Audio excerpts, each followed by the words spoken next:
ಎಲ್ರಿಗೂ ನಮಸ್ಕಾರ. ಭಗವದ್ಗೀತಾ ಕ್ಲಾಸಸ್ಗೆ ಜಾಯ್ನ್ ಆದಕ್ಕೆ ಧನ್ಯವಾದಗಳು.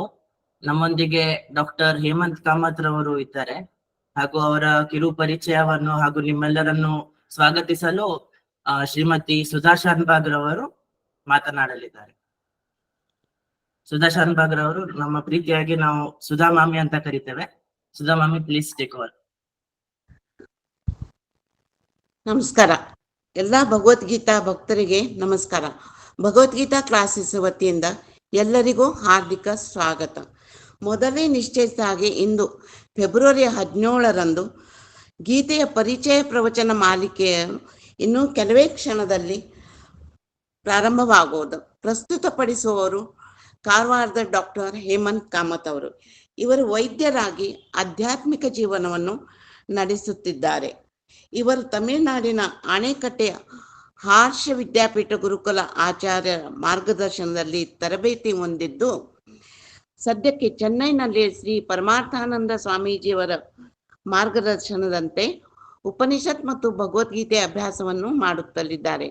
ಜೊತೆಯಲ್ಲಿ ಕಾರವಾರದಲ್ಲಿ ಹೃದಯ ತಜ್ಞರಾಗಿ ಸೇವೆಯನ್ನು ಸಲ್ಲಿಸುತ್ತಲಿದ್ದಾರೆ. ವೀಕ್ಷಕರೇ, ಸಂಶಯ ನಿವಾರಣೆಗಾಗಿ ಸತ್ಸಂಗದ ಕೊನೆಯಲ್ಲಿ ಹ್ಯಾಂಡ್ ರೇಸ್ ಆಪ್ಷನ್ ಅನ್ನು ಉಪಯೋಗಿಸಿ ಪ್ರಶ್ನೆಗಳನ್ನು ಕೇಳಲು ಅವಕಾಶವನ್ನು ನೀಡಲಾಗುವುದು.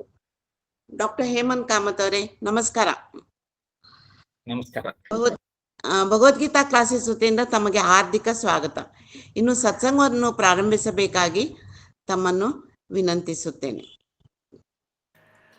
ಓಂ ಸದಾಶಿವ ಸಮಾರಂಭಾಂ ಶಂಕರಾಚಾರ್ಯ ಮಧ್ಯಮಾಂ ಅಸ್ಮದಾಚಾರ್ಯ ಪರ್ಯಂತಾಂ ವಂದೇ ಗುರು ಪರಂಪರಾಂ. ಓಂ ನಾರಾಯಣಂ ನಮಸ್ಕೃತ್ಯ ನರಂ ಚೈವ ನರೋತ್ತಮಂ ದೇವೀಂ ಸರಸ್ವತೀಂ ವ್ಯಾಸಂ ತೋ ಜಯಮುದೀರಯೇತ್. ಶ್ರೀಹರಿಂ ಪರಮಾನಂದಂ ಉಪದೇಷ್ಟಾರಮೇಶ್ವರಂ ವ್ಯಾಪಕಂ ಸರ್ವಲೋಕಾನಾಂ ಕಾರಣಂ ತನ್ನಮಾಮ್ಯಹಂ. ಓಂ ಸಹನಾವವತು ಸಹನೌ ಭುನಕ್ತು ಸಹ ವೀರ್ಯಂ ಕರವಾವಹೈ ತೇಜಸ್ವಿನಾವಧೀತಮಸ್ತು ಮಾ ವಿದ್ವಿಷಾವಹೈ. ಓಂ ಶಾಂತಿ ಶಾಂತಿ ಶಾಂತಿ. ಓಂ ಶ್ರೀ ಗುರುಭ್ಯೋ ನಮಃ. ಗೀತಾಚಾರ್ಯ ಯೋಗೇಶ್ವರ ಶ್ರೀಕೃಷ್ಣ ಪರಮಾತ್ಮನ ಚರಣಾರವಿಂದಗಳಲ್ಲಿ ಅನಂತ ಪ್ರಣಾಮಗಳನ್ನು ಮಾಡೋಣ. ಮಾತೆ ಸರಸ್ವತಿ, ಭಗವಾನ್ ವ್ಯಾಸ ಮಹರ್ಷಿಗಳ ಚರಣಾರವಿಂದಗಳಲ್ಲಿ ಅನಂತ ಪ್ರಣಾಮಗಳನ್ನು ಮಾಡೋಣ. ಶ್ರೀಮದ್ ಭಗವದ್ಗೀತೆಯ ಅಭ್ಯಾಸವನ್ನು ಪ್ರಾರಂಭಿಸ್ತಾ ಇದ್ದೇವೆ. ಈ ಒಂದು ನಾವು ಮಾಡುವಂತಹ ಅಭ್ಯಾಸದಲ್ಲಿ ನಮ್ಮೆಲ್ಲರನ್ನೂ ದೇವರು ರಕ್ಷಿಸಲಿ, ನಮ್ಮನ್ನು ಪೋಷಿಸಲಿ, ನಾವು ಮಾಡುವಂತಹ ಅಭ್ಯಾಸ ವೀರ್ಯವತ್ತಾಗಲಿ, ಯಾವುದೇ ನಮಗೆ ತೊಂದರೆಗಳು ಬಾರದಿರಲಿ, ಆಧ್ಯಾತ್ಮಿಕ, ಆದಿಭೌತಿಕ, ಆದಿದೈವಿಕ ತಾಪಗಳು ಬಾರದಿರಲಿ ಅನ್ನುವಂತಹ ಪ್ರಾರ್ಥನೆ. ಓಂ ಸಹನಾವವತು. ಮತ್ತು ನಮ್ಮಲ್ಲಿ ಭಿನ್ನಾಭಿಪ್ರಾಯಗಳು ಬಾರದಿರಲಿ, ಗುರು ಶಿಷ್ಯರಲ್ಲಿ ಭಿನ್ನಾಭಿಪ್ರಾಯಗಳು ಬರಬಾರದು. ಈ ಪ್ರಾರ್ಥನೆಯೊಂದಿಗೆ ನಾವು ಶ್ರೀಮದ್ ಭಗವದ್ಗೀತೆಯ ಅಭ್ಯಾಸವನ್ನು ಪ್ರಾರಂಭಿಸೋಣ. ಮುಖ್ಯವಾಗಿ ಮನುಷ್ಯರಾಗಿ ಜನ್ಮಕ್ಕೆ ಬಂದಿದ್ದೇವೆ. ಮನುಷ್ಯರಾಗಿ ಜನ್ಮಕ್ಕೆ ಬಂದ ಮೇಲೆ ನಮ್ಮ ಜೀವನದ ಉದ್ದೇಶ ಏನು? ಶಾಸ್ತ್ರದ ಪ್ರಕಾರ ಮನುಷ್ಯನ ಜನ್ಮ 2 ಉದ್ದೇಶಗಳಿಗಾಗಿ ಆಗಿದೆ. ಪ್ರಾರಬ್ಧ ಭೋಗವನ್ನು ಭೋಗಿಸಿ ತೀರಿಸುವಂತಹದ್ದು ಮತ್ತು ಆಧ್ಯಾತ್ಮಿಕ ಸಾಧನೆಗೈದು ಮೋಕ್ಷ ಪ್ರಾಪ್ತಿಯ ಪ್ರಯತ್ನ ಮಾಡುವಂತಹದ್ದು. ಪ್ರಾರಬ್ಧವನ್ನಾದರೂ ಸಕಲ ಪ್ರಾಣಿಗಳು ಭೋಗಿಸಿ ತೀರಿಸ್ತವೆ. ಹಾಗಾದರೆ ಮನುಷ್ಯನ ಜೀವನದ ಒಂದು ಹಿರಿಮೆ ಏನು? ದಾಸರು ಹೇಳ್ತಾರೆ, ಮನುಷ್ಯ ಜನ್ಮವಿದು ಶ್ರೇಷ್ಠ, ಇದು ಹಾಳು ಮಾಡಬೇಡಿ ಉಚ್ಚಪಗಳಿರ. ಸರಿ ಇದೆ, ಪ್ರಾರಬ್ಧವನ್ನು ಸಕಲ ಪ್ರಾಣಿಗಳು ಭೋಗಿಸಿ ತೀರಿಸ್ತವೆ. ಪ್ರಾರಬ್ಧ ಅಂದ್ರೇನು? ಜನ್ಮ ಜನ್ಮಾಂತರಗಳಲ್ಲಿ ನಾವು ಏನು ಒಳ್ಳೆಯ ಮತ್ತು ಕೆಟ್ಟ ಕರ್ಮಗಳನ್ನು ಮಾಡಿದ್ದೇವೆ ಅದರ ಫಲಪ್ರದವಾಗಿ ನಮ್ಮ ಒಂದು ಕರ್ಮದ ಖಾತೆಯಲ್ಲಿ ಯಾವ ಯಾವ ಪುಣ್ಯ ಪಾಪಗಳ ಒಂದು ಸಂಚಯ ಆಗಿದೆಯೋ, ಕೂಡುವಿಕೆ ಆಗಿದೆಯೋ ಅದಕ್ಕೆ ನಾವು ಸಂಚಿತ ಕರ್ಮ ಅಂತ ಹೇಳ್ತೇವೆ. ಆ ಸಂಚಿತ ಕರ್ಮದಲ್ಲಿನ ಒಂದು ಭಾಗ ಯಾವುದು ಫಲವನ್ನು ನೀಡಲಿಕ್ಕೆ ಉದ್ಯುಕ್ತವಾಗಿದೆಯೋ, ಸನ್ನದ್ಧವಾಗಿದೆಯೋ ಅಂತಹ ಕರ್ಮಕ್ಕೆ ಆ ಒಂದು ಅದಕ್ಕೆ ನಾವು ಪ್ರಾರಬ್ಧ ಕರ್ಮ ಅಂತ ಹೇಳ್ತೇವೆ. ಮತ್ತು ಈ ಪ್ರಾರಬ್ಧ ಕರ್ಮವನ್ನು ಭೋಗಿಸಿ ತೀರಿಸುವ ದೃಷ್ಟಿಯಿಂದ ಅನುಕೂಲಕರವಾದ ಶರೀರವನ್ನು ಆ ಜೀವವು ಪಡೆಯುತ್ತದೆ ಭಗವಂತನಿಂದ. ಪ್ರಾರಬ್ಧವನ್ನು ಭೋಗಿಸಿಯೇ ತೀರಿಸಬೇಕು, ಭೋಗದಿಂದಲೇ ಪ್ರಾರಬ್ಧ ಕ್ಷಯಿಸುತ್ತದೆ ಅಂತ ಶಾಸ್ತ್ರ ಹೇಳ್ತದೆ. ಮನುಷ್ಯನ ಜೀವನದ ಒಂದು ಹಿರಿಮೆ ಇರೋದು ಅವನ ಆಧ್ಯಾತ್ಮಿಕ ಸಾಧನೆಗೈದು ಮೋಕ್ಷ ಪ್ರಾಪ್ತಿಯ ಪ್ರಯತ್ನ ಮಾಡುವುದರಲ್ಲಿ ಮತ್ತು ಅದರಲ್ಲಿ ಫಲಪ್ರದನಾಗುವುದರಲ್ಲಿ. ಇದಕ್ಕೆ ವಿಶೇಷವಾದಂತಹ ಒಂದು ಸ್ವತಂತ್ರ ಕರ್ಮವನ್ನು ಮಾಡುವಂತಹ ಅಧಿಕಾರ, ಕರ್ಮಣ್ಣೇ ವಾಧಿಕಾರಸ್ಥೆ ಕರ್ಮಣಿ ಅಧಿಕಾರ ತೇ ಅಸ್ತಿ. ನಿನಗೆ ಕರ್ಮದಲ್ಲಿ ಕರ್ಮವನ್ನು ಮಾಡುವಂತಹ ಅಧಿಕಾರ ಇದೆ. ಅದಕ್ಕೆ ನಾವು ಫ್ರೀ ವಿಲ್ ಅಂತ ಹೇಳ್ತೇವೆ. ಸ್ವತಂತ್ರ ಕರ್ಮವನ್ನು ತನ್ನ ಬುದ್ಧಿಯಿಂದ ನಿಶ್ಚಯಿಸಿ ಸ್ವತಂತ್ರ ಕರ್ಮವನ್ನು ಮಾಡುವಂತಹ ಒಂದು ವಿಶೇಷವಾದಂತಹ ಒಂದು ಅಧಿಕಾರ ಭಗವಂತ ಮನುಷ್ಯನಿಗೆ ಕೊಟ್ಟಿದ್ದಾನೆ. ಇದು ಅಧಿಕಾರ ಇರುವುದೇ ಅದಕ್ಕಾಗಿ. ಈ ಅಧಿಕಾರ ಇರುವುದೇ ನಾವು ಧರ್ಮ ಮತ್ತು ಮೋಕ್ಷ ಪ್ರಾಪ್ತಿಗಾಗಿ ಪ್ರಯತ್ನ ಮಾಡುವ ಸಲುವಾಗಿ. ಅದರಿಂದ ಯಾರು ಆಚಾರ್ಯರು ತಮ್ಮ ವಿವೇಕ ಚೂಡಾಮಣಿಯಲ್ಲಿ ಹೇಳ್ತಾರೆ, ಯಾವರಿಗೆ ಮನುಷ್ಯ ಜನ್ಮ ಸಿಕ್ಕಿದೆ, ಯಾವರಿಗೆ ಪುರುಷತ್ವ ಅಂದ್ರೆ ಛಲದಿಂದ ಏನಾದರೂ ಕಾರ್ಯವನ್ನು ಮಾಡುವಂತಹ ಒಂದು ಕೆಪಾಸಿಟಿ, ಒಂದು ಅರ್ಹತೆ ಸಿಕ್ಕಿದೆ, ಅಂಥವರು ಆಧ್ಯಾತ್ಮಿಕ ಸಾಧನೆ ಮಾಡಿ ಮೋಕ್ಷ ಪ್ರಾಪ್ತಿ ಮಾಡಿಕೊಳ್ಳದೆ ಇದ್ರೆ ಅದು ಆತ್ಮಹತ್ಯೆ ಸರಿ ಅಂತ ಆಚಾರ್ಯರು ತಮ್ಮ ವಿವೇಕ ಚೂಡಾಮಣಿಯಲ್ಲಿ ಹೇಳ್ತಾರೆ. ಹಾಗೆ ಮನುಷ್ಯನ ಶ್ರೇಷ್ಠತೆ ಇರುವುದೇ ಆಧ್ಯಾತ್ಮಿಕ ಸಾಧನೆ ಮಾಡಿ ಮೋಕ್ಷ ಪ್ರಾಪ್ತಿಯ ಪ್ರಯತ್ನ ಮತ್ತು ಅದರಲ್ಲಿ ಫಲ ಯಶಸ್ಸನ್ನು ಕಾಣುವಂತಹದ್ದು. ಮನುಷ್ಯನಿಗೆ ಪುರುಷಾರ್ಥಗಳನ್ನು ಹೇಳಲಾಗಿದೆ. ಫ್ರೀ ವಿಲ್ ಇರೋದ್ರಿಂದ ಕರ್ತುಂ ಶಕ್ಯಂ ಅಕರ್ತುಂ ಶಕ್ಯಂ ಅನ್ಯಥಾ ಕರ್ತುಂ ಶಕ್ಯಂ. ಅವನಿಗೆ ಫ್ರೀ ವಿಲ್ ಇರೋದ್ರಿಂದ ಸ್ವತಂತ್ರವಾಗಿ ಕರ್ಮವನ್ನು ಮಾಡುವಂತಹ ಒಂದು ಅವನಿಗೆ ಅರ್ಹತೆ ಇರೋದ್ರಿಂದ ಅವನಿಗೆ ಒಂದು ಉದ್ದೇಶವನ್ನು ಹೇಳಲಾಯಿತು. ಅದಕ್ಕೆ ನಾವು ಮನುಷ್ಯನು ಈ ಜನ್ಮದಲ್ಲಿ ಯಾವ ಗುರಿಯನ್ನು ಸಾಧಿಸಬೇಕು ಅದಕ್ಕೆ ನಾವೇನ್ ಹೇಳ್ತೇವೆ, ಪುರುಷಾರ್ಥಗಳು. ಅರ್ಥ ಅಂದ್ರೆ ಸಾಧಿಸಬೇಕಾದ ಗುರಿ. ಪುರುಷ ಅಂದ್ರೆ ಮನುಷ್ಯನಿಗೆ ಹೇಳಲಾಗಿದೆ, ಸ್ತ್ರೀ ಮತ್ತು ಪುರುಷರು. ಧರ್ಮ, ಅರ್ಥ, ಕಾಮ ಮತ್ತು ಮೋಕ್ಷ. ಅರ್ಥ ಮತ್ತು ಕಾಮಗಳು ಸರ್ವೇ ಸಾಮಾನ್ಯ, ಎಲ್ಲರೂ ಅನುಸರಿಸ್ತಾರೆ. ತಮ್ಮ ಆಹಾರಕ್ಕಾಗಿ, ಬಟ್ಟೆ ಬರೆಗಳಿಗಾಗಿ, ನಿವಾಸಕ್ಕಾಗಿ, ಆರೋಗ್ಯಕ್ಕಾಗಿ. ಅರ್ಥ ಅಂದ್ರೆ ಧನ ಸಂಪತ್ತಿನ ಅರ್ಜನೆ ಮಾಡುವಂತಹದ್ದು ಸಕಲರು ಮಾಡ್ತಾರೆ. ಕಾಮನೆಗಳು ತಮ್ಮ ಇಷ್ಟಾರ್ಥವನ್ನು ಪೂರೈಸಿಕೊಳ್ಳುವ ಸಲುವಾಗಿ, ಮನೋರಂಜನೆಗಾಗಿ ಪ್ರಯತ್ನ ಮಾಡ್ತಾರೆ. ಆದರೆ ಧರ್ಮ ಹಿ ಏಕೋ ವಿಶೇಷ. ಶಾಸ್ತ್ರದಲ್ಲಿ ಹೇಳಿದಂಗೆ ಆಹಾರ ನಿದ್ರಾ ಭಯಮೈಥುನಂಶ ಸಾಮಾನ್ಯಮೇತತ್ ಪಶುಭಿರ್ನರಾಣಂ. ಆಹಾರ ನಿದ್ರಾ ಮೈಥುನ ಮತ್ತು ಭಯಗಳು ಇವು ಎಲ್ಲ ಪ್ರಾಣಿಗಳಿಗೆ ಕಾಮನ್, ಸಹಜವಾಗಿರುವಂಥವು. ಧರ್ಮೋಹಿ ಏಕೋ ತರಿ ವಿಶೇಷ. ಅವುಗಳಲ್ಲಿ ಧರ್ಮವೂ ವಿಶೇಷವಾಗಿದ್ದು, ಯಾಕಂದ್ರೆ ಅಥವಾ ಬುದ್ಧಿರೀತೇಷಾಂ ಅಧಿಕೋ ವಿಶೇಷ. ಅವುಗಳಲ್ಲಿ ಬುದ್ಧಿ, ವಿವೇಕ ಶಕ್ತಿ ಅಥವಾ ಧರ್ಮವನ್ನು ಪರಿಪಾಲಿಸುವಂತ ಒಂದು ಶಕ್ತಿ ಅದು ಮನುಷ್ಯರಿಗೆ ಮಾತ್ರ ಇದೆ. ಅದನ್ನು ಒಂದು ವೇಳೆ ಮನುಷ್ಯನ ಎಕ್ಸರ್ಸೈಸ್ ಮಾಡದೇ ಇದ್ರೆ, ಅದನ್ನು ಅವನು ಆ ಒಂದು ದೃಷ್ಟಿಯಲ್ಲಿ ಕ್ರಿಯಾಶೀಲ ಆಗದೆ ಇದ್ರೆ ಮನುಷ್ಯನಿಗೆ ಮತ್ತು ಪ್ರಾಣಿಗಳಿಗೆ ವ್ಯತ್ಯಾಸವೇ ಇಲ್ಲ ಅಂತ ಸುಭಾಷಿತ ಹೇಳ್ತದೆ. ಹಾಗೆ ಪುರುಷಾರ್ಥ ಸಾಧನೆಯನ್ನು ಪ್ರತಿಯೊಬ್ಬರು ಮಾಡಬೇಕು. ಧರ್ಮ ಪುರುಷಾರ್ಥದಲ್ಲಿ, ಅದಕ್ಕೆ ನಾವು ಪ್ರೇಯ ಪುರುಷಾರ್ಥ ಅಂತ ಕೂಡ ಹೇಳ್ತೇವೆ. ಧರ್ಮದಲ್ಲಿ ನಾವೇನ್ ಮಾಡ್ತೇವೆ, ಕೆಲವೊಂದು ಮನುಷ್ಯನಿಗೆ ಭಗವಂತ ಶಾಸ್ತ್ರದಲ್ಲಿ ಮನುಷ್ಯನಿಗೆ ಕೆಲವೊಂದು ಕರ್ತವ್ಯ ಕರ್ಮಗಳನ್ನು ಹೇಳಿದ್ದಾನೆ. ಆ ಕರ್ತವ್ಯ ಕರ್ಮಗಳನ್ನು ಅವನು ಮಾಡಬೇಕು. ಉದಾಹರಣೆಗೆ ಪಂಚಮಹಾಯಜ್ಞಗಳು: ದೇವಯಜ್ಞ, ಋಷಿಯಜ್ಞ, ಪಿತೃಯಜ್ಞ, ಮನುಷ್ಯಯಜ್ಞ ಮತ್ತು ಭೂತಯಜ್ಞಗಳು. ಈ 5 ಯಜ್ಞಗಳನ್ನು ಭಗವಂತ ಮನುಷ್ಯನಿಗೆ ಕರ್ತವ್ಯ ಕರ್ಮಗಳನ್ನ ಹೇಳ್ತಾನೆ. ಹೀಗೆ ಅನೇಕ ನಿತ್ಯ ಕರ್ಮಗಳು, ನೈಮಿತ್ಯ ಕರ್ಮಗಳು, ಕರ್ತವ್ಯ ಕರ್ಮಗಳನ್ನು ಮಾಡಲೇಬೇಕು. ಅದಕ್ಕೆ ಧರ್ಮ, ವಿಹಿತ ಕರ್ಮಗಳು ಅಂತ ಹೇಳ್ತಾರೆ. ಅವುಗಳ ಪಾಲನೆ ಮಾಡುವುದು ಧರ್ಮ ಆಯ್ತು. ಮತ್ತು ಪುಣ್ಯ ಕರ್ಮಗಳನ್ನು ಮಾಡುವುದು, ಸಾತ್ವಿಕ ಕರ್ಮಗಳನ್ನು ಮಾಡುವುದು, ಇದು ಧರ್ಮ ಆಯಿತು. ಇನ್ನು ಮೋಕ್ಷ ಅಂದ್ರೇನು? ಮೋಕ್ಷ ಅಂದ್ರೆ ಶಾಶ್ವತವಾದಂತ ಸುಖ, ಶಾಂತಿ, ನೆಮ್ಮದಿಯ ಸ್ಥಿತಿ. ನಮ್ಮೆಲ್ಲರಿಗೂ ಸುಖ, ಶಾಂತಿ ಮತ್ತು ನೆಮ್ಮದಿ ಬೇಕು ಅಂತ ಅನಿಸ್ತದೆ. ಸುಖ, ಶಾಂತಿ, ನೆಮ್ಮದಿಯ ಶಾಶ್ವತವಾದ ಸ್ಥಿತಿಗೆ ನಾವು ಮೋಕ್ಷ ಅಂತ ಹೇಳ್ತೇವೆ. ಆದ್ದರಿಂದಲೇ ಮೋಕ್ಷ ಇದು ಅತ್ಯಂತ ಸುಖದಾಯಿ ಸ್ಥಿತಿ. ನೆನ್ಪಿಟ್ಕೊಳ್ಬೇಕು ನಾವು. ಮೋಕ್ಷ ಇದು ಆತ್ಯಂತಿಕ ಸುಖ, ನಿರತಿಶಯ ಸುಖದ ಒಂದು ಎಟರ್ನಲ್ ಬ್ಲಿಸ್ ಅಂತ ಹೇಳ್ತೇವೆ, ಆನಂದ ಅಂತ ಹೇಳ್ತೇವೆ, ಪೂರ್ಣತ್ವ ಅಂತ ಹೇಳ್ತೇವೆ. ಇಂಥ ಒಂದು ಸ್ಥಿತಿ. ಆದ್ದರಿಂದ ಆ ಒಂದು ಸ್ಥಿತಿಯೆಡೆಗೆ, ಮೋಕ್ಷದೆಡೆಗೆ, ಅಂದ್ರೆ ಆ ಸುಖದ ಸ್ಥಿತಿಯೆಡೆಗೆ ಹೋಗ್ಬೇಕು ಅನ್ನುವಂಥ ಒಂದು ತುಡಿತ ನಮ್ಗಿರುವುದು ಸಹಜ ಇದೆ.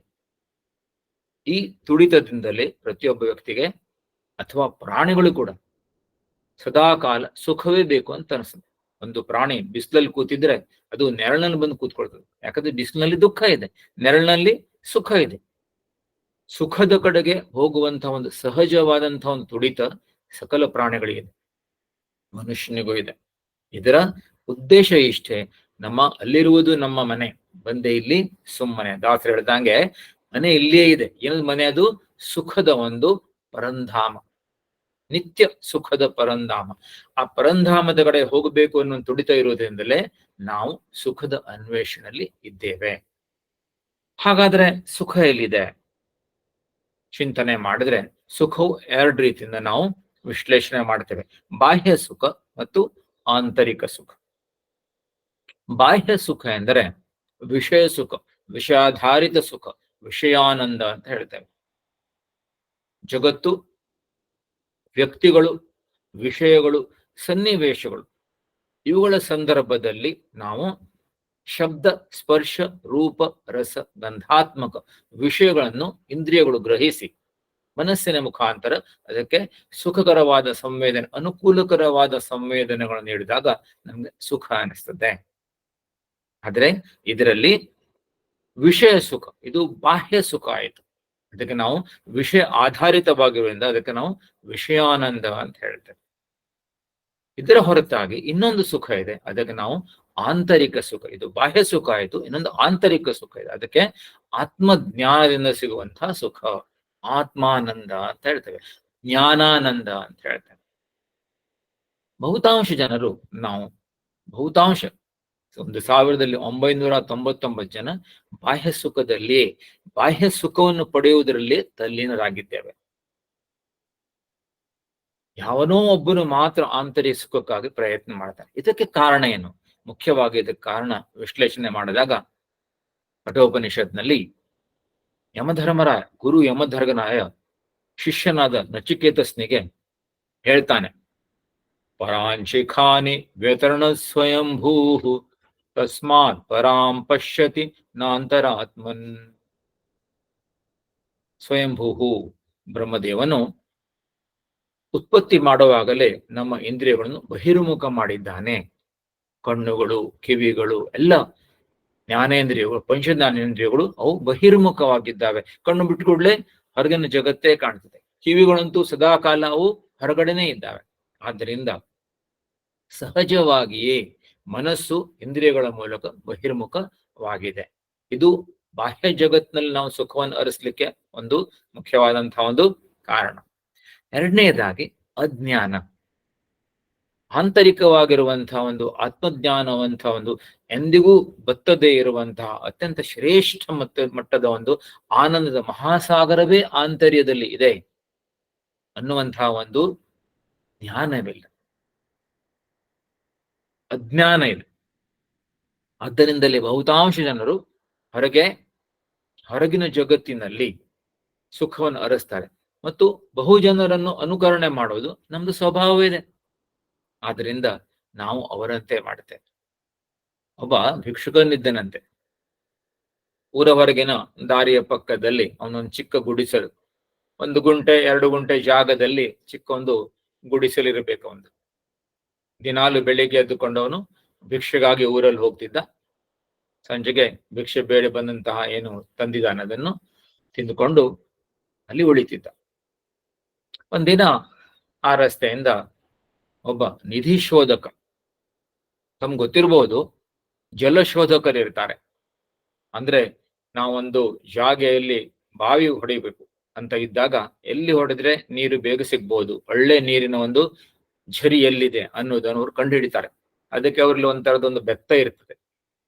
ಆ ಬೆತ್ತವನ್ನು ಅವರು ಅಲ್ಲೆಲ್ಲೆಲ್ಲಲ್ಲಿ ಓಡಾಡಿಸ್ತಾರೆ. ಅದಕ್ಕೊಂದು ಸ್ಪೆಷಲ್ ಆಗಿರುವಂತಹ ಒಂದು ಮೂವ್ಮೆಂಟ್ ಆ ಬೆತ್ತದ್ದು ಇರ್ತದೆ. ಅಲ್ಲಿ ಅವರಿಗೆ ಗೊತ್ತಾಗ್ತದೆ, ಅಲ್ಲಿ ನೀರಿನ ಒಂದು ಸೆಲೆ ಇದೆ ಅಂತ ಹೇಳ್ಕೊಂಡು. ಹಾಗೆಯೇ ಹೇಗೆ ಜಲಶೋಧಕರಿದ್ದಾರೋ ಹಾಗೆ ನಿಧಿ ಶೋಧಕರಿದ್ದಾರೆ ಇರ್ತಾರೆ. ಅವರಿಗೆ ಹಿಂದಿನ ಕಾಲದಲ್ಲಿ ಜನ ಹೇಗೆ ನಿಧಿಯನ್ನು ಹೂತಿಡ್ತಾ ಇದ್ರು, ಈಗಿನ ತರ ಸೇಫ್ ಡೆಪಾಸಿಟ್ ಲಾಕರ್ಸ್ ಇರ್ಲಿಲ್ವಲ್ಲ, ಜನರು ಹೂತಿಡ್ತಾ ಇದ್ರು ನಿಧಿಯನ್ನು. ಅಂತ ಒಬ್ಬ ನಿಧಿ ಶೋಧಕ ಆ ರಸ್ತೆಯಿಂದ ಹೋಗ್ತಾ ಇದ್ದ. ನೋಡ್ತಾನೆ, ಆ ಭಿಕ್ಷುಕನ ಗುಡಿಸಲಿನ ಎದುರಿಗೆ ಇರುವಂತಹ ಅಂಗಳದಲ್ಲಿ ದೊಡ್ಡ ನಿಧಿ ಇದೆ. ಅವನು ಬಂದು ಭಿಕ್ಷುಕನಿಗೆ ಹೇಳ್ತಾನೆ, ಏನಪ್ಪಾ ಏನ್ ಮಾಡ್ತೀಯ? ಏನ್ ಮಾಡುದು ಸ್ವಾಮಿ? ಏನಿಲ್ಲ, ದಿನಾಲು ಭಿಕ್ಷೆ ಬೇಡಿ ಜೀವನ ಸಾಗಿಸ್ತಾ ಇದ್ದಾನೆ. ಅವಾಗ ಹೇಳ್ತಾನ ಅವನು, ಏ ಮೂರ್ಖ, ನಿನ್ನ ಅಂಗಳದಲ್ಲಿ ದೊಡ್ಡ ಒಂದು ನಿಧಿ ಇದೆಯಪ್ಪ, ಎಷ್ಟು ತಿಂದ್ರು ಅದು ಖಾಲಿ ಆಗದೆ ಇರುವಂತಹ ಒಂದು ನಿಧಿ ಇದೆ, ಪ್ರಯತ್ನ ಮಾಡು ಅದನ್ನು ತೆಗಿಲಿಕ್ಕೆ ಅಂತ ಹೇಳ್ತಾನೆ. ಅವನು ಹೇಳಿದಂತಹ ಒಂದು ಮಾತಿನಲ್ಲಿ ಶ್ರದ್ಧೆ ವಿಶ್ವಾಸ ಇಟ್ಟು ಅವನು ಅಲ್ಲಿ ಅಗಿಲಿಕ್ಕೆ ಪ್ರಾರಂಭ ಮಾಡ್ತಾನೆ. ಭಿಕ್ಷುಕ ಸುಮಾರು ದಿನಗಳ ಕಾಲ ಅಗದ ನಂತರ ಅವನಿಗ ನಿಧಿ ಸಿಗ್ತದೆ. ಅಂದ್ರೆ ಶಾಶ್ವತವಾಗಿ ಅವನ ಬಡತನ ತೊಲಗಿ ಹೋಗ್ತದೆ. ಹಾಗೆ ನಾವು ಶ್ರದ್ಧೆಯಿಂದ ಒಂದು ಆತ್ಮಾನಂದವನ್ನು ಪಡೆಯುವಂತಹ ಒಂದು ಪ್ರಯತ್ನ ಮಾಡಿದ್ರೆ ನಾವು ಆತ್ಮಾನಂದದ ಒಂದು ಖಣಿಯನ್ನು ನಾವು ಪಡೆಯಬಹುದು. ಆದ್ರೆ ಬಹುತಾಂಶ ಜನರದು ಕತೆ ಒಂದು ವ್ಯಥೆ ಆಗಿರ್ತದೆ. ಯಾಕಂದ್ರೆ ಅವರು ಬಾಹ್ಯ ವಿಷಯದಲ್ಲಿ ಸುಖವನ್ನು ಅರಸ್ತಾ ಇರ್ತಾರೆ. ಬಾಹ್ಯ ವಿಷಯದಲ್ಲಿ ಸುಖವನ್ನು ಅರಸುವುದರ ಒಂದು ಇತಿಮಿತಿಯನ್ನು, ವಾಟ್ ಇಸ್ ದ ಲಿಮಿಟೇಷನ್? ಯಾಕಂದ್ರೆ ಬಾಹ್ಯ ಏನು ವಿಷಯಾನಂದ ಇದೆ, ಇದರಲ್ಲಿ ಅನೇಕ ವಿಷಯಗಳು ಅಡಕವಾಗಿದ್ದಾವೆ. ಮುಖ್ಯವಾಗಿ ಇದೊಂದು ಸುಖವೇ ಅಲ್ಲ. ಶಾಸ್ತ್ರ ಹೇಳುವ ಪ್ರಕಾರ ಇದು ದುಃಖ ಮಿಶ್ರಿತಂ. ಇದರಲ್ಲಿ ಈ ಸುಖದಲ್ಲಿಯೇ ದುಃಖ ಮಿಶ್ರಿತವಾಗಿದೆ. ಅರ್ಜನೆ ದುಃಖಂ, ರಕ್ಷಣೆ ದುಃಖಂ, ನಾಶೇ ದುಃಖಂ. ಯಾವುದಾದ್ರೂ ವಿಷಯವನ್ನು ಅಥವಾ ವಸ್ತುವನ್ನು ಪಡ್ಕೊಂಡು ಅದರಿಂದ ಸುಖ ಅನುಭವಿಸ್ಬೇಕು ಅಂದ್ರೆ ಬಹಳ ಕಷ್ಟಪಡಬೇಕು. ಕೆಲವೊಂದು ಸಲ ಪ್ರಾಣ ಕೂಡ ಹೋಗಬಹುದು. ಶಾಸ್ತ್ರದಲ್ಲಿ ಉದಾಹರಣೆ ಇಡಲಾಗ್ತದೆ, ಹೇಗೆ ಒಂದೊಂದು ವಿಷಯಗಳ ಹಿಂದೆ ಹೋಗಿ ಪ್ರಾಣಿಗಳು ತಮ್ಮ ಜೀವವನ್ನೇ ಕಳ್ಕೊಳ್ತವೆ ಅಂತ ಹೇಳ್ಕೊಂಡು. ಕುರಂಗ, ಮಾತಂಗ, ಪತಂಗ, ಮತ್ಸ್ಯ ಮತ್ತು ಭೃಂಗ, ಇದು ಪ್ರಾಣಿಗಳು ಒಂದೊಂದೇ ವಿಷಯ, ಶಬ್ದ, ಸ್ಪರ್ಶ, ರೂಪ, ರಸ ಮತ್ತು ಗಂಧ. ಶಬ್ದ ಅಂದ್ರೆ ಸುಶ್ರಾವ್ಯವಾದಂತಹ ಸಂಗೀತ, ಕಡವೆ. ಕುರಂಗ ಅಂದ್ರೆ ಕಡವೆ, ಓಡಿರುವಂತಹ ಚಿಗರೆ. ಅದನ್ನು ಹೇಗೆ ಹಿಡಿತಾನೆ ಬೇಟೆಗಾರ? ಅವನು ಮೃದಂಗವನ್ನು ಬಾರಿಸ್ತಾನಂತೆ. ಮೃದಂಗವನ್ನು ಮಾರಿಸಿದಾಗ ಆ ಮೃದಂಗದ ಒಂದು ಸುಂದರವಾದಂತಹ ಒಂದು ಧ್ವನಿಗೆ ಮಾರು ಹೋಗಿ ಅದು ನಿಶ್ಚಲವಾಗಿ ನಿಂತುಕೊಳ್ತದಂತೆ ಕಡವೆ. ಅವಾಗ ಇವನು ಗಬ್ಬಕ್ಕನೆ ಹೋಗಿ ಅದನ್ನ ಹಿಡಿದು ಬಿಡ್ತಾನೆ. ಹೇಗೆ ಶಬ್ದಕ್ಕೆ ಮಾರು ಹೋಗಿ ಕುರಂಗ ತನ್ನ ಜೀವವನ್ನು ಕಳ್ಕೊಳ್ತದೆ. ಮಾತಂಗ, ಆನೆನ ಹೇಗೆ ಹಿಡಿತಾರೆ ನಮ್ಗೆ ಗೊತ್ತಿರ್ಬೋದು, ಖೆಡ್ಡ ಅಂತ ಹೇಳ್ತವೆ. ಯಾವ್ದಾದ್ರು ಒಂದು ಗಂಡಾನೆ ಅರಣ್ಯದಲ್ಲಿ ಬಹಳ ಉಪಟಳ ನೀಡ್ತಾ ಇದ್ರೆ ಅದನ್ನು ಹಿಡಿಲಿಕ್ಕೆ ಖೆಡ್ಡ, ಒಂದು ದೊಡ್ಡ ಹೊಂಡವನ್ನು ತೋಡ್ತಾರೆ ಮತ್ತು ಆ ಹೊಂಡದ ಪಕ್ಕದಲ್ಲಿರುವಂತಹ ಮರಕ್ಕೆ ಒಂದು ಹೆಣ್ಣಾನೆಯನ್ನು ನಿಲ್ಲಿಸ್ತಾರೆ. ಆ ಹೆಣ್ಣಾನೆ ಸ್ಪರ್ಶಕ್ಕೆ ಹಾತೊಯ್ತಿರುವಂತಹ ಗಂಡಾನೆ ಓಡಿ ಬರುತ್ತದೆ. ಬರುವಾಗ ಅದು ಹೊಂಡ ಇರೋದು ಕೂಡ ನೋಡುದಿಲ್ಲ ಅಂತ, ಆ ಹೊಂಡದಲ್ಲಿ ಬಿದ್ದುಕೊಂಡು ಅದು ತನ್ನನ್ನು ತಾನು ಕಳ್ಕೊಳ್ಳುತ್ತೆ. ಹೀಗೆ ಸ್ಪರ್ಶಕ್ಕೆ ಮಾರುವುದಂತಹ ಮಾತಂಗ. ಹೇಗೆ ಯಾರು ನೂರಾರು ಜನ ಹಿಡಿಲಿಕ್ಕೆ ಆಗದೆ ಇರುವಂತಹ ಒಂದು ಆನೆ ಅದು ಹೇಗೆ ಬೀಳ್ತದೆ, ನಾಶ ಹೊಂದದೆ ಸ್ಪರ್ಶಕ್ಕೆ ಹಾತೊರೆದು. ಶಬ್ದ, ಸ್ಪರ್ಶ, ರೂಪ ಒಂದು ಬೆಳಕು, ಒಂದು ಸುಂದರವಾದ ದೀಪದ ಆ ಒಂದು ಪ್ರಖರವಾದ ಬೆಳಕಿಗೆ, ಗೋಲ್ಡನ್ ಬಂಗಾರದ ಒಂದು ಬೆಳಕಿಗೆ ಮಾರು ಹೋಗಿ ಪತಂಗ ಅದಕ್ಕೆ ಮುತ್ತಿಡ್ಲಿಕ್ಕೆ ಹೋಗ್ತಂತೆ. ಸುಟ್ಕೊಳ್ತದೆ, ಮತ್ತೆ ಹೋಗ್ತದೆ, ಸುಟ್ಕೊಳ್ತದೆ, ಎಲ್ಲಿ ತನಕ? ಸಾಯೋ ತನಕ. ಹೀಗೆ ರೂಪಕ್ಕೆ ಮಾರು ಹೋಗಿ ಆ ಪತಂಗ ತನ್ನ ಜೀವನ್ನೇ ಕಳ್ಕೊಳ್ತದೆ. ಮತ್ಸ್ಯ ಮೀನನ್ನು ಹೇಗೆ ಹಿಡಿತಾರೆ? ಆ ಗಾಳಕ್ಕೆ ಒಂದು ಚಿಕ್ಕ ಮೀನಿನ ತುಂಡನ್ನು ಹಾಕ್ತಾರೆ. ಆ ಒಂದು ಮೀನಿನ ತುಂಡಿನ ರಸ, ಅಂದ್ರೆ ಅದನ್ನು ತಿನ್ನುವ ಸಲುವಾಗಿ ಆ ಮೀನು ಬರ್ತದೆ. ಬಂದ ಕೂಡಲೇ ಅವನು ಮೀನುಗಾರನ್ ಮಾಡ್ತಾನೆ, ಅಷ್ಟೊತ್ತಿಗೆ ಅದನ್ನು ಗಾಳವನ್ನು ಎಳೆದು ಬಿಡ್ತಾನೆ. ಆ ಒಂದು ಮೀನಿನ ತುಂಡಿನ ಒಂದು ರಸಕ್ಕೆ, ಅಂದ್ರೆ ಆ ಒಂದು ರುಚಿಗೆ ಮಾರು ಹೋಗಿ ಮೀನು ತನ್ನ ಜೀವವನ್ನು ಕಳ್ಕೊಳ್ತದೆ. ಕುರಂಗ, ಮಾತಂಗ, ಪತಂಗ, ಮತ್ಸ್ಯ ಮತ್ತು ಭೃಂಗ. ಒಂದು ಭೃಂಗ ಅದು ಹೇಗೆ? ಒಂದು ಬೆಳಿಗ್ಗೆ ಅರಳಿದಂತಹ ಒಂದು ಕಮಲದ ಸುವಾಸನೆಗೆ, ಗಂಧಕ್ಕೆ ಮಾರು ಹೋಗಿ ಅದು ಅಲ್ಲಿ ಹೋಗಿ ಆ ಗಂಧವನ್ನು ಆಘ್ರಾಣಿಸ್ಲಿಕ್ಕೆ ಹೋಗ್ತದೆ. ಸರಿ, ಹೋಗಿ ಕೂಡ್ಲೆ ಹೊರಟೋಗ್ಬಿಡ್ತಪ್ಪ, ಇಲ್ಲ, ಅದರಲ್ಲಿ ಮಗ್ನವಾಗಿಬಿಡ್ತದೆ. ಸಂಜೆಗೆ ಸೂರ್ಯ ಮುಳುಗಿದ, ಆ ಒಂದು ಕಮಲ ಮತ್ತೆ ಮುದುರುಕೊಳ್ತು, ಅದ್ರ ಜೊತೆಗೇನೆ ಆ ಒಂದು ಭೃಂಗದ ಅವಸಾನ ಆಯಿತು. ಹೀಗೆ ಶಬ್ದ, ಸ್ಪರ್ಶ, ರೂಪ, ರಸ, ಗಂಧಾತ್ಮಕ ವಿಷಯಗಳಿಗೆ ಮಾರು ಹೋಗಿ ಅವುಗಳ ಹಿಂದೆ ಹೋಗಿ ಇವು ಕುರಂಗ, ಮಾತಂಗ, ಪತಂಗ, ಮತ್ಸ್ಯ ಮತ್ತು ಭೃಂಗಳು ತಮ್ಮ ಪ್ರಾಣವನ್ನು ಕಳ್ಕೊಳ್ತವೆ. ಮನುಷ್ಯನಾದರೂ ಅವನಿಗೆ ಎಲ್ಲ 5 ಇಂದ್ರಿಯಗಳು ಅವನು ಎಷ್ಟು ಚಕ್ ಚಕ್ ಇಟ್ಕೊಂಡಿದ್ದಾನೆ ಅಂದಮೇಲೆ ಅವನು ಎಷ್ಟು ಕಾಳಜಿಯಿಂದಿರಬೇಕು. ಅದಕ್ಕಾಗಿ ತಿಳಿದವರು ಹೇಳ್ತಾರೆ, ಜ್ಞಾನಿಗಳು ಹೇಳ್ತಾರೆ, ವಿಷಯಾನಂದಕ್ಕೆ ಮಾರು ಹೋಗ್ಬಾರ್ದು.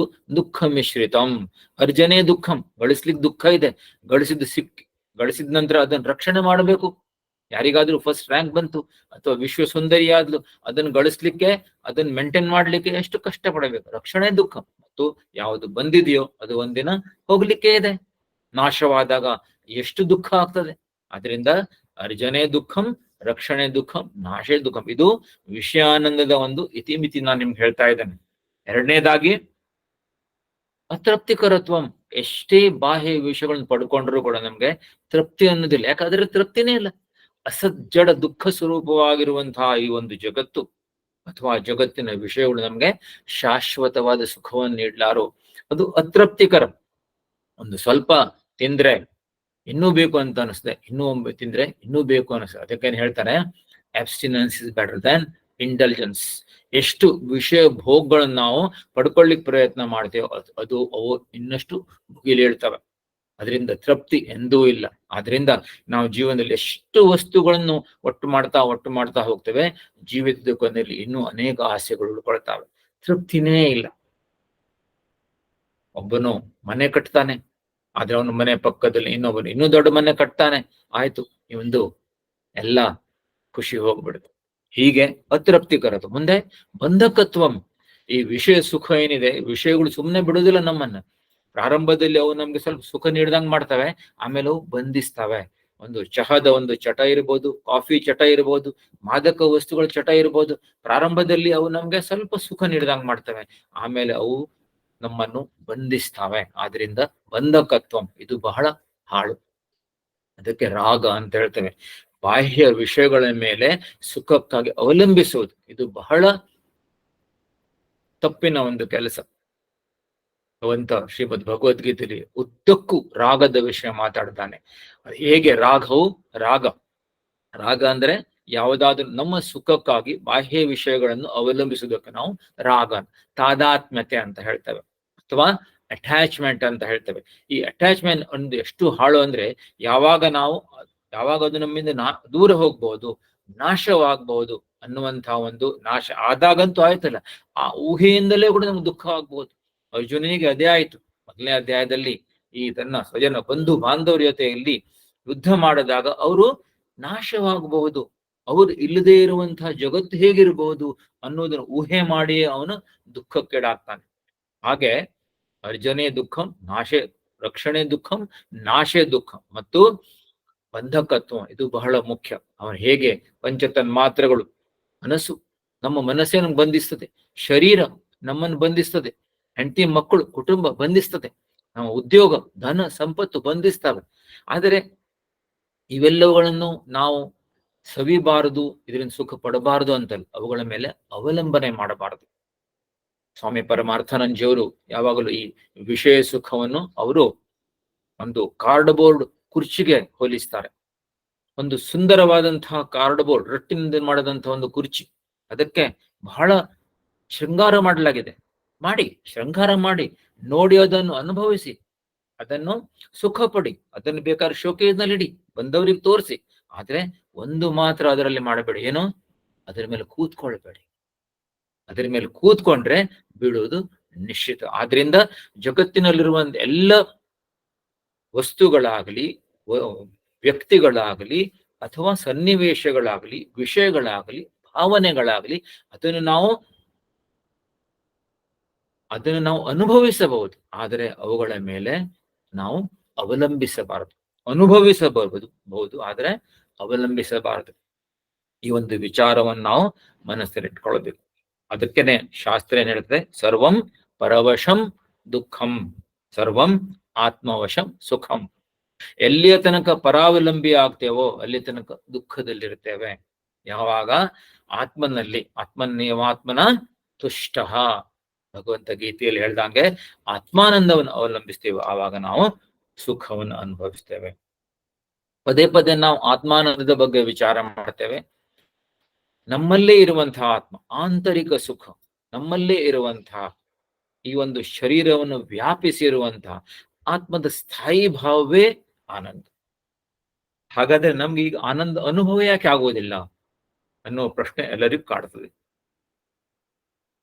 ಅದಕ್ಕೆ ಮುಖ್ಯವಾದ ಕಾರಣ, 3 ಕಾರಣಗಳನ್ನು ಹೇಳಲಾಗಿದೆ. ತ್ರಿದೋಷಗಳು, ಮಲ, ವಿಕ್ಷೇಪ ಮತ್ತು ಆವರಣ. ಮಲ, ವಿಕ್ಷೇಪ ಮತ್ತು ಆವರಣ, ಈ 3 ದೋಷಗಳು ಆತ್ಮದ ಆನಂದವನ್ನು ನಮ್ಮಿಂದ ದೂರ ಮಾಡ್ತವೆ. ಇದಕ್ಕೆ ಆವರಣ. ಮಲದೋಷ ಅಂದ್ರೇನು? ಮಲದೋಷ ಅಂದ್ರೆ ಮನಸ್ಸಿನಲ್ಲಿರುವಂತಹ ಕೊಳಕು, ರಾಗ, ದ್ವೇಷ, ಕಾಮ, ಕ್ರೋಧ, ಮದ, ಮೋಹ, ಲೋಭ, ಮತ್ಸರ ಮುಂತಾದ ಕಲ್ಮಶಗಳು, ವಾಸನೆಗಳು ಅಂದ್ರೆ ಇಚ್ಛೆಗಳು, ಬೇಕುಗಳು, ಬೇಡಗಳು, ಇವು ಮನಸ್ಸನ್ನು ಇಷ್ಟು ಆವರಿಸಿವೆ ಅಂದ್ರೆ, ಕೊಳಕು ನೀರಿನಲ್ಲಿ ಹೇಗೆ ನೀರಿನ ತಳ ಕಾಣುವುದಿಲ್ಲೋ, ಒಂದು ಸ್ವಚ್ಛವಾದ ನೀರಿರುವಂತಹ ಕೊಳದಲ್ಲಿ ನೋಡಿದ್ರೆ ತಳ ಕಾಣ್ತದ. ಅದೇ ಕೊಳಕು ನೀರಿರುವಂತಹ ಕೊಳದಲ್ಲಿ ನಮ್ಗೆ ತಳ ಕಾಣೋದಿಲ್ಲ. ಹಾಗೇನೆ ಮನಸ್ಸು ಈ ಕಾಮ, ಕ್ರೋಧ, ಮದ, ಮೋಹ, ಲೋಭ, ಮತ್ಸರ, ರಾಗ, ದ್ವೇಷಗಳು, ಅಹಂಕಾರ, ಮಮಕಾರಗಳಿಂದ ತುಂಬಿರುವುದರಿಂದ ನಮ್ಗೆ ಆತ್ಮಾನಂದ ಅರಿವಾಗುವುದಿಲ್ಲ. ಎರಡನೇದಾಗಿ ವಿಕ್ಷೇಪ ಅಂದ್ರೆ ಬಹಿರ್ಮುಖತೆ. ಅವಾಗ್ಲೇ ಚಿಂತನೆ ಮಾಡದಂಗೆ ಇಂದ್ರಿಯಗಳು ಮತ್ತು ಮನಸ್ಸು ಬಹಿರ್ಮುಖವಾಗಿರುವುದರಿಂದ ಆತ್ಮಾನಂದದ ಕಡೆಗೆ ಗಮನವೇ ಹೋಗುವುದಿಲ್ಲ. ಮತ್ತು 3ನೇದಾಗಿ ಆವರಣ, ಮಲ, ವಿಕ್ಷೇಪ ಮತ್ತು ಆವರಣ. ಯಾವುದರ ಆವರಣ? ಹೇಗೆ ಸೂರ್ಯನನ್ನು ಮೋಡಗಳು ಆವರಿಸಿದಾಗ ನಮ್ಗೆ ಬೆಳಕು ಕಾಣುವುದಿಲ್ಲವೋ ಹಾಗೆಯೇ ಆತ್ಮದ ಬೆಳಕು, ನನ್ನ ಸ್ವರೂಪವೇ ಆನಂದ ಸ್ವರೂಪ ಇದೆ ಅನ್ನೋದರ ಜ್ಞಾನ ನಮಗೆ ಇಲ್ಲ. ಯಾಕಂದ್ರೆ ಆ ಒಂದು ನಮ್ಮ ಬುದ್ಧಿಗೆ, ನಮ್ಮ ಮನಸ್ಸಿಗೆ ಮೋಡಕವಿದೆ, ಅಜ್ಞಾನದ ಮೋಡಕವಿದೆ. ಹಾಗಾದ್ರೆ ನಾವು ಆತ್ಮಾನಂದ ಪಡೆಯುವ ಬಗೆ ಹೇಗೆ? ಶಾಸ್ತ್ರದ ಅಭ್ಯಾಸವನ್ನು ಮಾಡಬೇಕು. ಆಚಾರ್ಯರು ಹೇಳ್ತಾರೆ, ವೇದೋ ನಿತ್ಯಮಧೀಯತಾಂ ತದುದಿತಂ ಕರ್ಮಸ್ವನುಷ್ಠೀಯತಾಂ. ಶಾಸ್ತ್ರಾಭ್ಯಾಸ ಮಾಡಬೇಕು ಮತ್ತು ಶಾಸ್ತ್ರಗಳಲ್ಲಿ ಹೇಳಿರುವಂತಹ ವಿಷಯಗಳನ್ನು ಜೀವನದಲ್ಲಿ ಅಳವಡಿಸಿಕೊಳ್ಳಬೇಕು. ಹೇಗೆ ನಾವು ಜೀವನದಲ್ಲಿ ಶಾಸ್ತ್ರದ ವಿಚಾರಗಳನ್ನು, ಶಾಸ್ತ್ರದ ವಿಷಯಗಳನ್ನು ಅಳವಡಿಸಿಕೊಳ್ತಾ ಹೋಗ್ತೇವೆ, ಹಾಗೆ ಈ ಸಾವಕಾಶವಾಗಿ ಈ ದೋಷಗಳು ನಿರ್ಮೂಲನವಾಗ್ತವೆ, ನಮಗೆ ಆತ್ಮಾನಂದ ಅರಿವಾಗ್ತದೆ. ಶ್ರೀಮದ್ ಭಗವದ್ಗೀತೆ ಅದನ್ನೇ ಹೇಳ್ತದೆ. ಭಗವಂತ ಈ 18 ಅಧ್ಯಾಯಗಳಲ್ಲಿ ಸಾವಕಾಶವಾಗಿ ಒಂದೊಂದೊಂದೊಂದೊಂದು ಅಧ್ಯಾಯದಲ್ಲಿ ಅನೇಕ ವಿಚಾರಗಳನ್ನು, ಕರ್ಮದ ವಿಚಾರ, ಉಪಾಸನೆಯ ವಿಚಾರ, ಭಕ್ತಿಯ ವಿಚಾರ, ಜ್ಞಾನದ ವಿಚಾರ, ಇವೆಲ್ಲವನ್ನು ಹೇಳ್ತಾ ಈ ಮಲ, ವಿಕ್ಷೇಪ ಮತ್ತು ಆವರಣ ದೋಷಗಳನ್ನು ಹೇಗೆ ನಿವಾರಿಸೋದು, ಆತ್ಮದ ಆನಂದವನ್ನು ಶಾಶ್ವತವಾಗಿ ಹೇಗೆ ಪಡೆಯುವುದು ಅನ್ನೋದ್ರ ಬಗ್ಗೆ ಮಾರ್ಗದರ್ಶನ ಮಾಡ್ತಾನೆ. ಆದ್ರಿಂದ ನಾವು ಶ್ರೀಮದ್ ಭಗವದ್ಗೀತೆ ಅಭ್ಯಾಸವನ್ನು ಪ್ರಾರಂಭಿಸೋಣ. ಮುಂಬರುವ ದಿನಗಳಲ್ಲಿ ನಾವು ಭಗವಂತನ ಕೃಪೆಯಿಂದ, ಮಾತೆ ಸರಸ್ವತಿ, ಭಗವಾನ್ ವ್ಯಾಸ ಮಹರ್ಷಿಗಳ ಕೃಪೆಯಿಂದ ಇವುಗಳಲ್ಲಿ ನಾವು ಯಶಸ್ವಿಯಾಗೋಣ ಮತ್ತು ನಮ್ಮ ಜೀವನವನ್ನು ಸುಖಕರ ಮಾಡಿಕೊಳ್ಳೋಣ ಮತ್ತು ಮನುಷ್ಯನ ಜೀವನದ ಉದ್ದೇಶವಾಗಿರುವಂತಹ ಮೋಕ್ಷ ಪ್ರಾಪ್ತಿಯಡೆಗೆ ದಿಟ್ಟ ಹೆಜ್ಜೆಯನ್ನು ಹಾಕೋಣ. ಆದ್ರಿಂದ ಮುಂದಿನ ವಾರದಿಂದ ನಾವು ಮತ್ತೆ ಭಗವದ್ಗೀತೆಯ ವಿಚಾರಗಳನ್ನು ತಿಳ್ಕೊಳ್ಳಿಕ್ಕೆ ಪ್ರಯತ್ನ ಮಾಡೋಣ. ಯಾರಿಗಾದ್ರೂ ಏನಾದ್ರು ಪ್ರಶ್ನೆಗಳನ್ನು ಕೇಳಲಿಕ್ಕಿದ್ಯಾ? ಯಾರಿಗಾದ್ರೂ ಪ್ರಶ್ನೆಗಳು ಕೇಳಲಿಕ್ಕಿದ್ರೆ ಹ್ಯಾಂಡ್ ರೈಸ್ ಮಾಡಿ, ನಾವೀಗ ಎಲ್ಲರನ್ನು ಅನ್ಮ್ಯೂಟ್ ಮಾಡ್ತೇವೆ. ಸೊ ಅನ್ಮ್ಯೂಟ್ ಮಾಡಿದ ತಕ್ಷಣ ನೀವು ಕೇಳ್ಬಹುದು.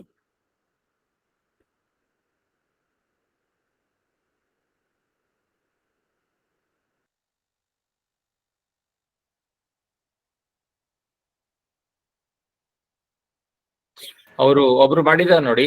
ನಿರ್ಮಲಕ್ಕ ಕೇಳಿ, ಡೌಟ್ ಇದ್ರ?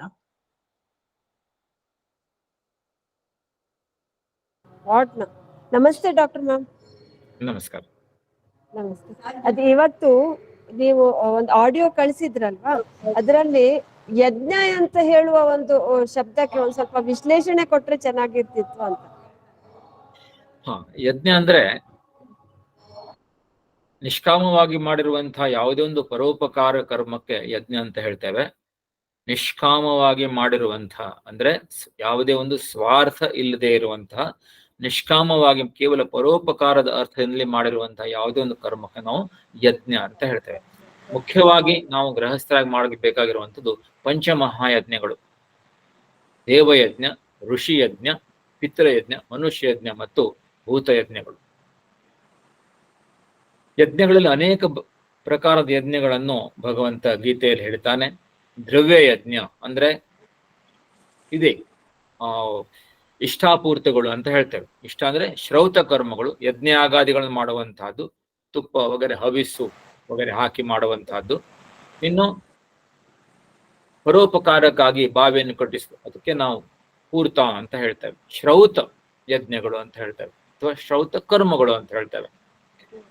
ಜನರ ಸಲುವಾಗಿ ಅನ್ನ ಛತ್ರಗಳನ್ನು ಕಟ್ಟಿಸಬಹುದು, ಅನ್ನ ಸಂತರ್ಪಣೆಯನ್ನು ಏರ್ಪಡಿಸಬಹುದು, ಅಥವಾ ಹಾಸ್ಪಿಟ್ಲ್ ಕಟ್ಬಹುದು, ಸ್ಕೂಲ್ಸ್ ಕಟ್ಬಹುದು, ಗಾರ್ಡನ್ಸ್ ಮಾಡಬಹುದು, ಸಾರ್ವಜನಿಕ ಬಾವಿಯನ್ನು ಕಟ್ಟಿಸಬಹುದು. ಇವೆಲ್ಲ ಯಜ್ಞಗಳೇ. ಅದರಿಂದ ಪರೋಪಕಾರಾರ್ಥ ನನ್ನ ಸಲುವಾಗಲ್ಲ, ಅಥವಾ ನನ್ನ ಕುಟುಂಬ ಸಲುವಾಗಲ್ಲ, ಎಲ್ಲರ ಸಲುವಾಗಿ ಆದಷ್ಟು ಹೆಚ್ಚು ಜನರಿಗೆ ಲಾಭವಾಗುವ ತರ ಏನು ಕರ್ಮಗಳನ್ನು ಮಾಡ್ತೇವೆ ಅದಕ್ಕೆ ಯಜ್ಞ. ಸಾತ್ವಿಕ ಕರ್ಮ ಅಂತ ಅದನ್ನೇ ಕೃಷ್ಣ ಪರಮಾತ್ಮ ಗೀತೆಯಲ್ಲಿ ಪದೇ ಪದೇ ಹೇಳ್ತಾನೆ, ದಾನ ಮತ್ತು ತಪಸ್ಸುಗಳನ್ನು ಎಂದಿಗೂ ಬಿಡಬಾರದು. ಆದ್ರಿಂದ ಯಜ್ಞ ಇದು ಕರ್ಮಯೋಗ ಆಯಿತು. ಯಜ್ಞ ಮಲದೋಷ ನಿವಾರಣೆ ಆಗ್ತದೆ. ಮಲದೋಷ ನಿವಾರಣೆಯಾಗಿ ಮಲ ಮತ್ತು ವಿಕ್ಷೇಪ ಕರ್ಮದಿಂದ ಮಲದೋಷ ನಿವಾರಣೆ ಆಗ್ತದೆ. ಮತ್ತು ಉಪಾಸನೆಯಿಂದ, ಉಪಾಸನೆ ಕೂಡ ಕರ್ಮಯೋಗದ ಒಂದು ಭಾಗನೇ, ಉಪಾಸನೆಯಿಂದ ವಿಕ್ಷೇಪ ದೋಷ ನಿವಾರಣೆಯಾಗಿ ಸಾಧನ ಚತುಷ್ಟಯ ಸಂಪತ್ತುಗಳು ಬೆಳೆದು ಅವನು ಜ್ಞಾನಯೋಗಕ್ಕೆ ಅರ್ಹನಾಗ್ತಾನೆ. ಒಂದೇ ಒಂದ್ ನಿಮಿಷ. ಯಾರಿಗೆಲ್ಲ ಅಂದ್ರೆ ನೀವು ಲೇಟ್ ಆಗಿ ಜಾಯ್ನ್ ಆಗಿದ್ದೀರಾ ಅಥವಾ ಜಾಯ್ನ್ ಆಗ್ಲಿಕ್ಕೆ ಆಗಿಲ್ಲ ನಿಮ್ಮ ರಿಲೇಟಿವ್ಸ್ ಫ್ರೆಂಡ್ಸ್ ಯಾರಿಗಾದ್ರು, ಸೊ ದಯವಿಟ್ಟು ಈ ರೆಕಾರ್ಡಿಂಗ್ ಅನ್ನ ನಾವು ಯೂಟ್ಯೂಬ್ ಅಲ್ಲಿ ಪ್ರೊವೈಡ್ ಮಾಡ್ತೇವೆ ನಿಮ್ಗೆ ಆಫ್ಟರ್ ಅರೌಂಡ್ 2-3 ಅವರ್ಸ್, ಅಥವಾ ಇವತ್ತು ರಾತ್ರಿ ಒಳಗೆ ಅಥವಾ ನಾಳೆ ಬೆಳಿಗ್ಗೆ. ಸೊ ನಿಮ್ಗೆ ಲಿಂಕ್ ಸಿಗತ್ತೆ. ನೀವು ಇನ್ನೊಂದ್ಸಲ ನಿಮ್ಗೆ ನೋಡ್ಬೇಕು ಅಂತ ಅನ್ಸಿದ್ರೆ, ಮಧ್ಯದಲ್ಲಿ ಏನಾದ್ರು ಮಿಸ್ ಆಗಿದೆ ಅಂತ ಅನ್ಸಿದ್ರೆ ಸೊ ಇನ್ನೊಂದ್ಸಲ ನೋಡ್ಬೋದು. ಯಾರೆಲ್ಲ ನೋಡಿಲ್ಲ ಅವ್ರಿಗೆ ಕೂಡ ಶೇರ್ ಮಾಡ್ಬೋದು. ಮತ್ತೆ ಯಾರು ನೋಡಿಲ್ಲ, ಮಿಸ್ ಮಾಡ್ಕೊಂಡಿದ್ದಾರೆ, ಅವ್ರು ನೆಕ್ಸ್ಟ್ ವೀಕ್ ಇಂದ ಜಾಯ್ನ್ ಆಗ್ಬೋದು. ಸೊ ದೀಪಾ ನಾಯ್ಕ ಅವರು ಹ್ಯಾಂಡ್ ರೈಸ್ ಮಾಡಿದ್ರೆ, ಡೌಟ್ ಇದ್ರೆ ಕೇಳಿ.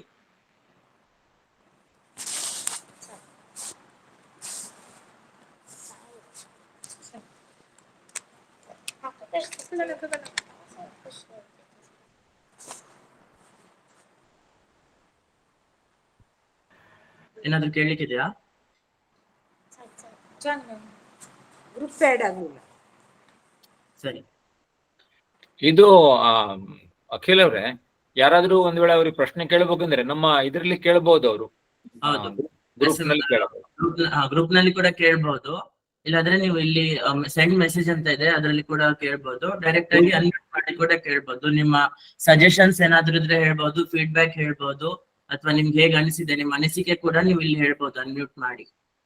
ಗ್ರೂಪ್ ನಲ್ಲಿ ಅವರು ಹಾಕಿದ ಪ್ರಶ್ನೆಗಳಿಗೆ ಉತ್ತರವನ್ನು ಆಯ್ದುಕೊಂಡು ಮುಂದಿನ ನಾವು ಸತ್ಸಂಗದಲ್ಲಿ ತೆಗೆದುಕೊಳ್ಳಬಹುದು. ಸರಿ. ಓಂ ಪೂರ್ಣಮದ पूर्णमिदं पूर्णात् पूर्णमुदच्यते पूर्णस्य पूर्णमादाय पूर्णमेवावशिष्यते। ओम शांति शांति शांतिः। हरि ओम। श्री गुरुभ्यो नमः। हरिः ओम। ಶ್ರೀಕೃಷ್ಣಾರ್ಪಣಮಸ್ತು. ಮುಂದಿನ ಶನಿವಾರ ಇದೇ ಟೈಮಿಗೆ 6:00 ಸ್ಟಾರ್ಟ್ ಮಾಡ್ತಾ ಇದ್ದೇವೆ. 6:30 to 7 o'clock ತನಕ. ಸೊ ದಯವಿಟ್ಟು 6:25 ಎಕ್ಸಾಕ್ಟ್ ಆಗಿ ಸೇರೋಣ. ಧನ್ಯವಾದಗಳು.